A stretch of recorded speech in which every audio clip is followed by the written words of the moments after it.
Leap learning excellence in Andhra Pradesh అని ఒక కార్యక్రమం చేపడుతున్నాం. దాంట్లో భాగంగా మొదటి స్కూల్, వరల్డ్ క్లాస్ తరహా స్కూల్ మంగళగిరి నియోజకవర్గంలోనే నేను అభివృద్ధి చేయబోతున్నానని మీకు తెలుపుతున్నా.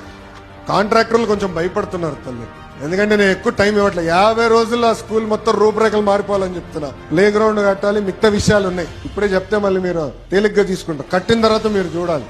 అంటే ఒక పట్టుదల, ఒక కమిట్మెంట్ తో నేను పనిచేస్తున్నా. చాలా మంది అడిగారు ఏంటన్నా మంగళగిరి నుంచి బయటికి రావాలి, ఎప్పుడు మంగళగిరి అయినా అంటే ఇచ్చిన హామీ నిలబెట్టుకున్నాను ఉన్నాను.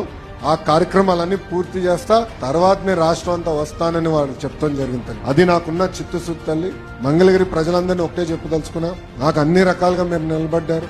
పాదయాత్రలో కానివ్వండి, ప్రతిపక్షంలో ఉన్నప్పుడు కానివ్వండి, మన ఎన్నికల్లో కానివ్వండి, బాధ్యత నా పైన పెరిగింది. వేదిక పైన ఉన్న నాయకులందరం ఒక పట్టుదలతో, ఒక క్రమశిక్షణతోనో అవినీతి రహిత పాలన మంగళగిరిలోనే కాదు రాష్ట్రంలో అందించాలి లక్ష్యంతో మేము పనిచేస్తున్నాం.